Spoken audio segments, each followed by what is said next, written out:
வேதத்துல வந்து யோசேப்பை குறித்து ஆண்டவர் ரொம்ப அழகா சொல்லும்போது சொல்றாரு, அவனுடைய அந்த 17 வயதுல தன்னுடைய சகோதரர்கள் செய்கிற அக்கிரமத்தை தன்னுடைய தகப்பனாரிடத்துல வந்து சொன்னாராமா.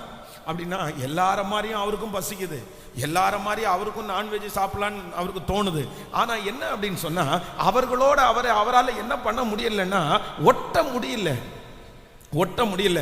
அந்த சர்க்கிளுக்குள்ள போய் அவரால் ஜாயிண்ட் ஆக முடியல.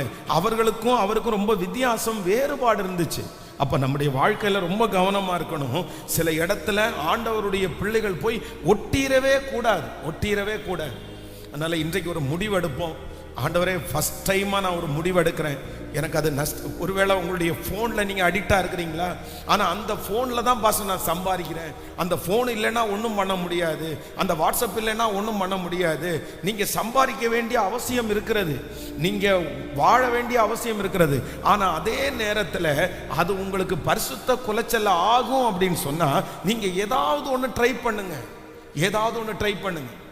அது அந்த சர்க்கிள் இருந்து வெளியே வருவதற்கு சில நஷ்டங்களை அனுபவிச்சா கூட பரவாயில்ல. நீங்க ஒரு முடிவு எடுங்க.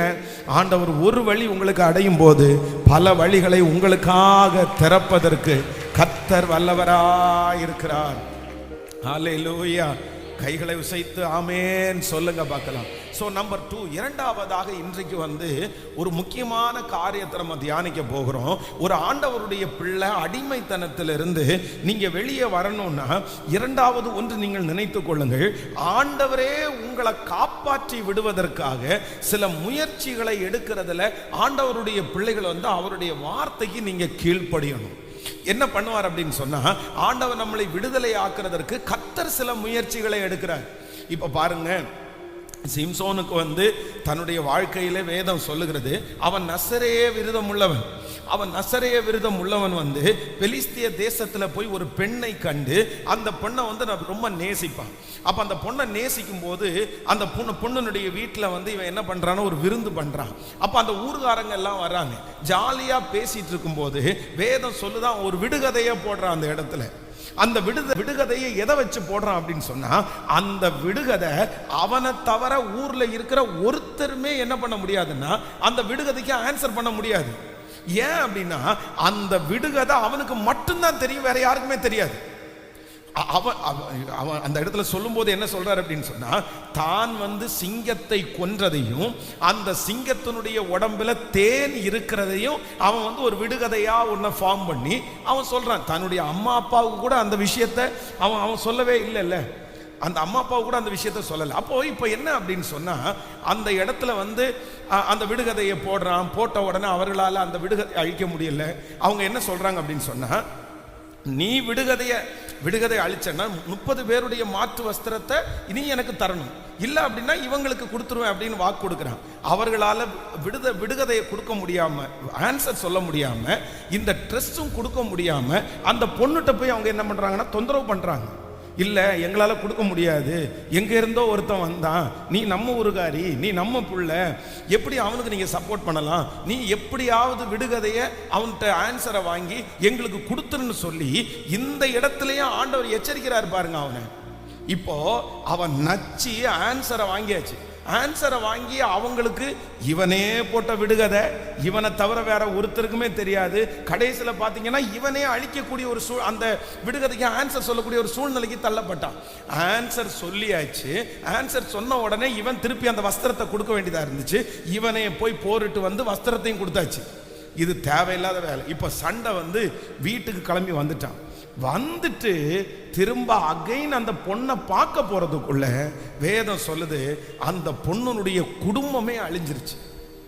அந்த ஊர்காரங்க எல்லாம் சேர்ந்து வந்து வேதம் சொல்லுது அந்த பிள்ளையையும் அவங்க அம்மா அப்பாவையும் அவங்க குடும்பத்தோட எல்லாரையும் சேர்த்து கொளுத்தியே போட்டாங்க.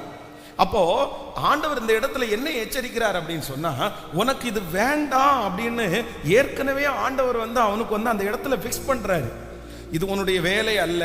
அவனை காப்பாற்றுவதற்கு, அவனை தப்பு வைக்கிறதற்கு இவன் என்ன ஆசைப்பட்டானோ, இவன் என்ன விருப்பப்பட்டானோ, அப்ப ஆண்டவர் முதல்ல என்ன எச்சரிக்கிறார் அப்படின்னா, நீ ஆசைப்பட்டது உனக்கு இல்லை, நீ விருப்பப்பட்டது உனக்கு இல்லை, நீ ஆசைப்பட்டது ரொம்ப ராங், ரொம்ப தப்பான ஒரு காரியத்தை நீ ஆசைப்பட்டிருக்கிற. அதனால உன்னை காப்பாற்றி விடுறதற்காக இவனை ஆண்டவர் காப்பாற்றுறதுக்காக ஒரு குடும்பமே அங்க பலியாயிருச்சு. அப்ப என்ன பண்ணியிருக்கணும் அப்படின்னு சொன்னா, அந்த இடத்திலேயே இந்த சிம்சோன் ஒரு தீர்மானம் எடுத்திருக்கணும். என்னை காப்பாத்துறதுக்காக தான் ஆண்டவர் இந்த காரியத்தை அனுமதிச்சிருக்கிறாரு. இந்த குடும்பமே ஒன்றும் இல்லாம போயிடுச்சு, இனி இப்படிப்பட்ட காரியத்துல நம்ம இறங்கவே கூடாதுன்னு ஒரு தீர்மானம் எடுக்க வேண்டியவன். ஆனா ஆண்டவர் எவ்வளவு காப்பாற்றி விட்டாலும் மறுபடியும் வேதம் சொல்கிறது, அவன் தின்னாத்துக்கு போய் அங்கே ஒரு வேசியை கண்டு. அப்போ ரொம்ப ஜாக்கிரதையா இருக்கணும். இந்த சத்தத்தை கேட்கிற யாரையோ ஒருத்தரிடத்துல ஆண்டவர் பேசுறாரு. ஆண்டவர் உங்களை சில நேரத்தில் பாருங்க, சில வாலிப பசங்க அவ்வளவு ஸ்பீடா வண்டி ஓட்டுவான், அவ்வளோ வேகமாக வண்டி ஓட்டுவான். ஆனால் இவனுக்கு ஒழுங்கா டிரைவிங் கூட தெரியாமல் இருக்கும். இவன் பின்னாடி போவான். முன்னாடி போகிற பையன் பாருங்க ஆக்சிடென்ட் ஆகி அவ்வளோ பெரிய ப்ராப்ளத்தை சந்திப்பான். இவன் கண்ணு முன்னாடியே மரணம் நடக்கும். இவன் கண்ணு முன்னாடியே இவன் விழ வேண்டியது, இவன் போக வேண்டியது. ஆனா இவன் என்ன பண்ணுவான் அப்படின்னு சொன்னா, அந்த இடத்துல கர்த்தர் இவனை கிருபையா காப்பாத்தி இருப்பாரு. ஆண்டவர் தன்னை காப்பாத்தினார்னு கூட தெரியாம திரும்ப திரும்ப அந்த காரியத்துல போய் விழுவீர்களே, ஆனால் ஆண்டவர் திரும்ப நம்மளை காப்பாற்றவே முடியாது. அப்போ சில நேரத்தில் ஆண்டவர் நமக்கு ரொம்ப உதவி செய்வார். உங்களுக்கும் எனக்கும் உதவி செய்வார். உங்களுடைய வாழ்க்கையில நீங்கள் தவறு செய்ய இல்லை ஏதாவது ஒரு தவறை பண்ணும்போது உங்களை காப்பாற்றணுன்ற ஒரு நோக்கத்தினால உங்க கண்ணுக்கு முன்னாடி அப்படி ஒரு காரியம் நடந்திருக்குதா? கர்த்தர் உங்களை காப்பாற்றுறதுக்கு அந்த முயற்சி எடுத்திருக்கிறாரா? அது யாருக்கும் தெரியாது. ஆனா உங்களுக்கு தெரியும், உங்களுக்கு பர்சனலா தெரியும். உங்களை ஆண்டவர் அந்த இடத்துல இருந்து தப்பிச்சு விட்டாரு. கர்த்தர் அந்த இடத்துல இருந்து உங்களை அழகா மீட்டெடுத்தாரு. உங்களை அந்த இடத்துல ஆண்டவர் காமிச்சு கொடுக்கல. ஆண்டவர் நினைச்சாருன்னா உங்களை காமிச்சு கொடுத்துருக்கலாம். ஆண்டவர் நினைச்சாருன்னா உங்களை மாட்டி விட்டு இருக்கலாம். ஆண்டவர் நினைச்சிருந்தாருன்னா அந்த சிக்கலுக்குள்ள நீங்க போயிருப்பீங்க. ஆனா ஆண்டவர் கிருபையாய் உங்களையும் என்னையும் தப்பு வைக்கிறதற்காக அந்த இடத்துல கர்த்தர் ஒரு உதவியை அனுப்பி அந்த இடத்துல சூழ்நிலைகளை வித்தியாசமாய் மாற்றி நம்மை தப்பு வைக்கிறதற்காக நாம் எடுக்கிற முயற்சியை விட ஆண்டவர் ஒரு முயற்சியை எடுத்திருக்கிறார். அப்போ ஆண்டவருடைய பிள்ளைகள் அந்த முயற்சியை என்ன பண்ணணும்னா, நீங்க கனம் பண்ணணும். நீங்க கனம் பண்ணணும்.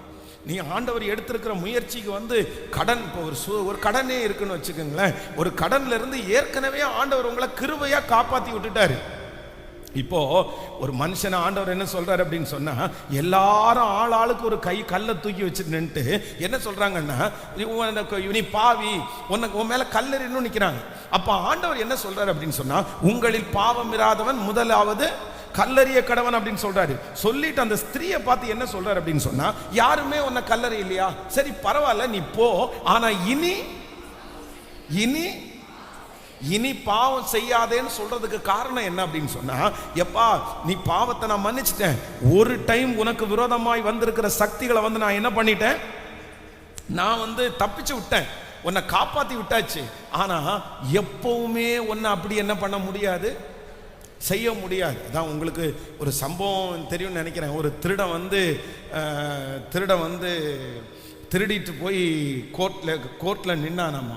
அப்போ அங்கே இருக்கிற வக்கீல் அவருக்கு ரொம்ப நெருக்கமான ஆளாக இருந்தனால அந்த வக்கீல் பயங்கரமாக வாதாடினாராமா. வாதாடி அவனுக்கு பக்கத்தில் நியாயம் இருக்கு அப்படின்னு சொல்லி அந்த திருடனை காப்பாற்றி விட்டாராமா. அடுத்த டைம் இன்னும் அந்த வக்கீலுக்கு அவன் ரொம்ப நெருக்கமானாராமா.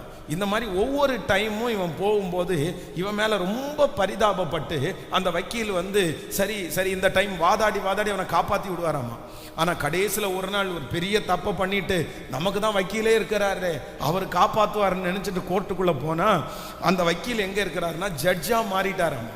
ஜட்ஜா மாறி அவர் மேலே உட்கார்ந்துருக்கும் போது இந்த திருடனுக்கு ரொம்ப சந்தோஷமாயிருச்சான். என்ன சந்தோஷமாயிருச்சாமா, இவர் வக்கீலா இருக்கும் போதே நம்மளை என்ன பண்ணாரு, காப்பாத்தினாரு. இப்ப யாரா இருக்கிறாரு, இப்ப ஜட்ஜா இருக்கிறாரு, நமக்கு எந்த பிரச்சனையும் இல்ல, அவ்வளவுதான் அப்படின்னு நினைச்சாராமா. ஆனா இப்போ அவர் செய்த குற்றத்திற்காக மரண தண்டனையே அந்த ஜட்ஜி விதிச்சாராம்.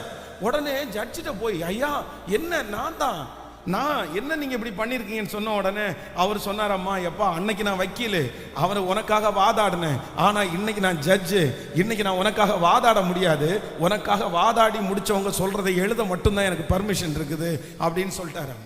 அப்போ சிலருடைய வாழ்க்கையில ஆண்டவர் நமக்கு வக்கீலா இருக்கும் போதே நம்ம ரெடி ஆயிரணும். நமக்காக கர்த்தர் மன்றாடும் போதே நம்ம ரெடி ஆயிரணும்.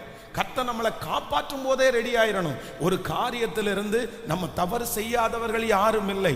ஆனால் நம்முடைய ஆண்டவர் நம்ம மேல வச்சிருக்கிற பெரிய பாசம் என்ன அப்படின்னு சொன்னா, நீங்க முதல்ல குழிக்குள்ள விழும்போது ஆண்டவர் உங்களை காப்பாத்துறதுல ரொம்ப குறியா இருப்பார்.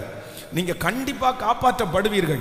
நான் நம்புறேன் இந்த ஜெபத்துல யாரெல்லாம் ஃபர்ஸ்ட் டைமா ஒரு குழியில விழுந்திருக்கிறீங்களோ, பாஸ்டர் இந்த தப்பை நான் ஃபர்ஸ்ட் டைமா பண்றேன், இந்த கடனை நான் ஃபர்ஸ்ட் டைமா விழுந்திருக்கிறேன், இந்த பிரச்சனை நான் ஃபர்ஸ்ட் டைமா விழுந்திருக்கிறேன், நீங்க கவலையே படாதீங்க. உங்களை கர்த்தர் கண்டிப்பாக தூக்கி எடுக்கிறதுக்கு ஒரு தூதனை கர்த்தர் அனுப்புவார். நீங்க வெளியே வருவீங்க, அந்த காரியத்திலிருந்து விடுதலை ஆவீர்கள். அது எவ்வளவு பெரிய பிரச்சனையா வேணாலும் இருக்கலாம், எவ்வளவு பெரிய பிரச்சனையா வேணா இருக்கலாம். நீங்க கவலையே படாதீங்க. உங்களுக்காக உதவி செய்கிறதற்கு கர்த்தர் வல்லவராய் இருக்கிறார்.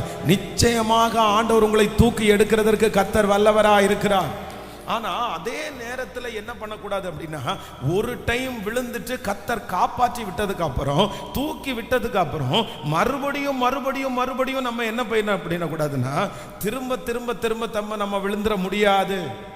ஆண்டவரே தான் செய்திருக்கிறார். எத்தனையோ பிள்ளைகளுக்கு நம்ம இதை சொல்றோம், இந்த மாதிரி பண்ணாதீங்க, இந்த மாதிரி பண்ணாதீங்க. ஒரு விஷயத்துல ஆண்டவர் தூதனை போல சிலரை அனுப்புவார். ஆண்டவர் ரொம்ப அழகா உங்களை அந்த இடத்துல தப்பிச்சு விடுவார். நீங்க ஆண்டவருக்கு அவ்வளவு நன்றி சொல்லுவீங்க.